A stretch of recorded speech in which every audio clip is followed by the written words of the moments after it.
Hello students, this is Dr. McQueen Mendoza from the Department of Orthodontics, A.B. Shetty Memorial Institute of Dental Sciences on NU eLearn with the topic postnatal growth of the mandible. We will be continuing. We saw the initial part of the postnatal growth of the mandible.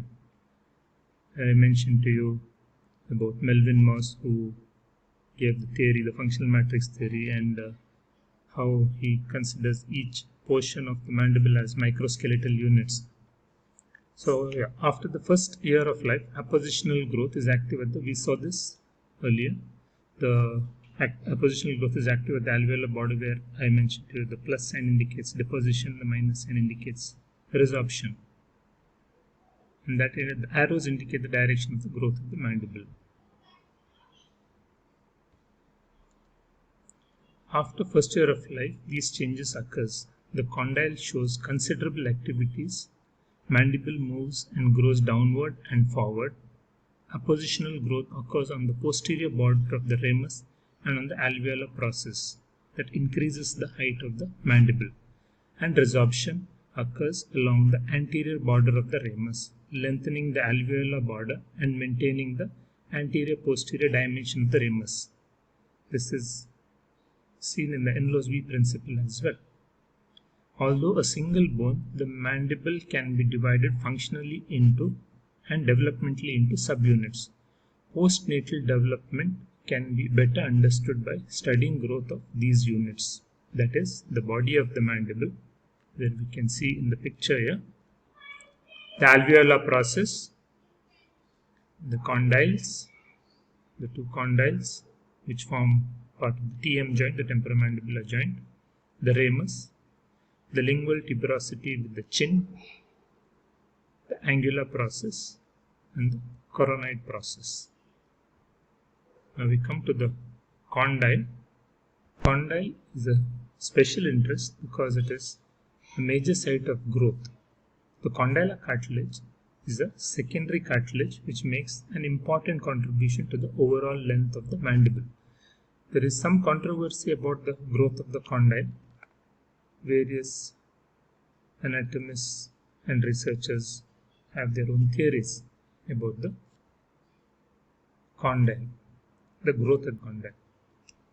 The coronoid process follows the enlarging V principle. It is the deposition occurs on the lingual of the coronoid process, which brings about a posterior growth movement in the V pattern. It is the Enlow's V principle we see here. The ramus moves progressively posteriorly by a combination of deposition and resorption. You can see the arrow here. It's a combination of resorption and deposition. Resorption occurs in the anterior part of the ramus, that is where you see the minus sign, while bone deposition occurs in the posterior region. So this, we are talking of postnatal growth of the mandible as units, like we saw the condylar process, the coronoid process, the ramus. Because of resorption at the anterior border of the ramus, additional space is available to accommodate the erupting permanent molars. This again is, you can relate it to the form versus function.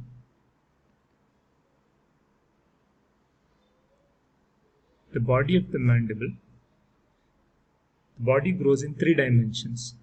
The body lengthens due to the drift of the ramus posteriorly. It widens due to resorption on the inside and deposition on the outside. And it increases in height due to eruption of the teeth. We saw this earlier, the mechanisms of bone growth. There is cortical drift, there is displacement, and there is deposition and resorption. Now the angle of the mandible. On the lingual side, we have resorption on the posterior-inferior aspect, the lingual side, the posterior-inferior aspect. There is deposition on the anterior-superior aspect. On the buccal side, we have resorption on the anterior-superior aspect and deposition on the posterior inferior aspect.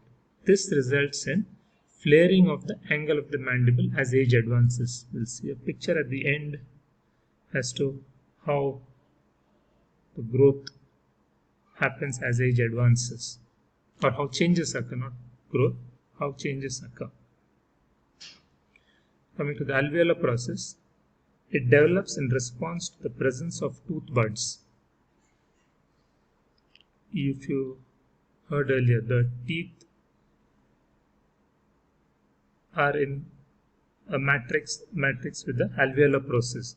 So as the teeth develop and increase in height by bone deposition at the margins, it adds to the height and thickness of the body of the mandible and is particularly manifested as a ledge extending lingual to the ramus to accommodate the third molars.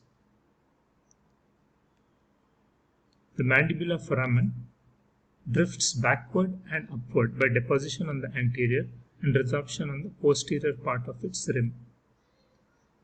This maintains constant position midway between the anterior and posterior border of the ramus. When we come to the chin, in infancy the chin is underdeveloped. As age advances, the growth of the chin becomes significant. Males are seen to have a prominent chin compared to females. The prominence is accentuated by bone resorption in the alveolar region below it, creating a concavity. The growth pattern of each of the skeletal units is influenced by a functional matrix. I told you the functional matrix theory by Melvin Moss that acts upon the bone. What it basically says is what occurs in the hard tissues of that is the mandible is dictated by how the soft tissues react to it. The bone reacts to changes happening in the soft tissue. Functional matrix theory. Quite interesting. It's again a major question in itself. Now this development of the mandible can come as a major question or as part of a major question. This is postnatal development by itself can come as a short note as well. This is the picture which I mentioned. We see how at birth the mandible looks, then into childhood, and as growth, development, deposition, resorption, the cortical drift, growth according to Enlow's-V principle, all this happens, how it goes into adulthood. There is posterior displacement which leads to space for the first, second, third molars, and then what happens in old age. So you see what happens at birth, postnatal growth, what happens at old age. Looks kind of similar, right? All right, students. Good day.